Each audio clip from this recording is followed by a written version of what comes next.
Friends வணக்கம் இயல்பான வாழ்க்கை சேனலுக்கு உங்கள் அனைவரையும் அன்போடு அழைக்கிறேன். ஃப்ரெண்ட்ஸ் இன்றைக்கி முற்றிலும் வித்தியாசமான ஒரு பஜ்ஜி செய்ய போகிறோம் ஃப்ரெண்ட்ஸ். அது எப்படின்னு சொல்லிவிட்டு இன்றைக்கி நான் உங்களுக்கு கட்ட போகிறேன். இந்த பஜ்ஜி செய்யறதுக்கு ஃபர்ஸ்ட் இந்த 2 உருளைக்கிழங்கு நல்லா தோல் சீவிட்டு வேக வச்சு எடுத்துக்கலாம் ஃப்ரெண்ட்ஸ்.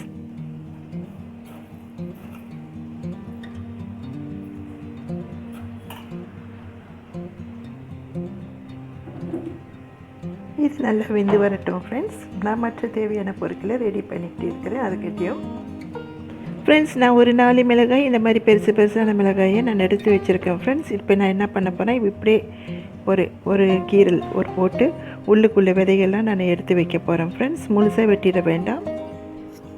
பாருங்கள் ஃப்ரெண்ட்ஸ், நான் இந்த மாதிரி கட் பண்ணிவிட்டு உள்ளுக்குள்ளே விதைகளெல்லாம் இப்படி எடுத்துக்கிட்டேன். இதே மாதிரி எடுத்துக்கலாம். பாருங்கள், எல்லாத்தையும் எடுத்துட்டேன். மீதி அடுத்த திங்ஸை நான் ப்ரிப்பேர் பண்ணிட்டு உங்கள்கிட்ட காட்டுறேன்.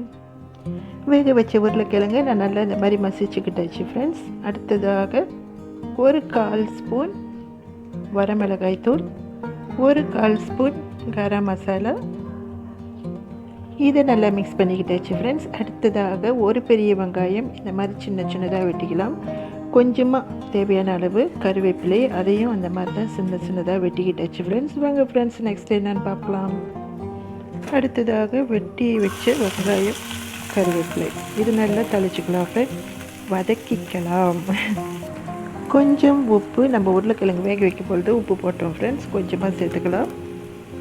நல்லா வதங்கினதும் வேக வச்ச உருளைக்கிழங்கு சேர்த்துக்கலாம் ஃப்ரெண்ட்ஸ். ஒரு 3 to 5 மினிட்ஸ் நல்லா வேக வச்சுக்கலாம் ஃப்ரெண்ட்ஸ். மசாலா மிளகாய் பொடி வாடை அந்த வாசம் போகும் வரைக்கும். இது கொஞ்சம் நல்லா ஆறினதும் இதை மிளகாய்க்குள்ளே நம்ம வச்சிடலாம் ஃப்ரெண்ட்ஸ். உள்ளுக்கு வச்சு எல்லாத்துலேயும் ரப்பிடலாம். பாருங்கள் ஃப்ரெண்ட்ஸ், நான் எல்லாத்தையும் உள்ளுக்கு வச்சுட்டேன். இனி அடுத்ததாக 3/4 கப் கோதுமை, அதாவது மைதா. நீங்கள் மைதாவுக்கு பதிலாக கடலை மாவு கூட யூஸ் பண்ணிக்கலாம் ஃப்ரெண்ட்ஸ். அடுத்ததாக 1 டேபிள் ஸ்பூன் அரிசி மாவு, 1/4 ஸ்பூன் மஞ்சள், 1/2 ஸ்பூன் வரமிளகாய் தூள். இது நல்லா கொஞ்சமாக தண்ணீர் விட்டு மிக்ஸ் பண்ணிக்கலாம் ஃப்ரெண்ட்ஸ். ரொம்ப தண்ணி மாதிரி வேணால், திக்காக கொஞ்சம் மிக்ஸ் பண்ணிக்கலாம். அப்போ தான் அந்த மிளகாயில் ஒட்டும். இதோடு தேவையான அளவு உப்பு. கேக் மாவு மிக்ஸ் பண்ணுவோம் இல்லைங்களா, அந்த பதத்துக்கு மிக்ஸ் பண்ணிக்கலாம். இனி அடுத்தது என்னன்னு பார்க்கலாம் வாங்க.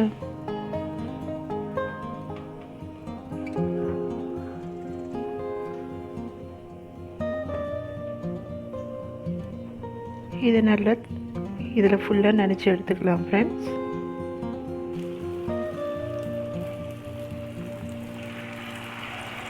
இது நல்லா பொரியட்டும் ஃப்ரெண்ட்ஸ். இது நல்லா பொரிஞ்சு வர 2 பக்கமும் திருப்பி போட்டு வேக வச்சு எடுத்துக்கலாம் ஃப்ரெண்ட்ஸ். இது நல்லா பொரிஞ்சிருச்சு ஃப்ரெண்ட்ஸ். இதெல்லாம் எடுத்து வச்சுட்டு மற்ற 2 மிளகாயும் நான் பொரித்து எடுத்துகிட்டு உங்கள்கிட்ட காட்டுறேன். பாருங்கள் ஃப்ரெண்ட்ஸ், பேலன்ஸ் உருளைக்கிழங்கு இருந்துச்சு, அதையும் உருண்டை பிடிச்சி இப்படி மாவில் தொட்டு பொரித்து எடுத்தாச்சு ஃப்ரெண்ட்ஸ். பாருங்கள், பார்க்க மட்டும் இல்லை, இது சாப்பிடவும் செம்மையாக இருக்கும் ஃப்ரெண்ட்ஸ். நீங்களும் உங்கள் வீட்டில் ட்ரை பண்ணுங்கள். இது பஜ்ஜியாகவும் சாப்பிடலாம், டீ டைமுக்கு, அப்புறம் மார்னிங் பிரேக்ஃபாஸ்ட்டுக்கு சாப்பிடலாம். சைவ உணவுக்காரவங்க இது சோறுக்கு வச்சும் சாப்பிடலாம் ஃப்ரெண்ட்ஸ். எந்த பிரச்சனையும் இல்லை. இப்போ நான் சாப்பிட போகிறேன்.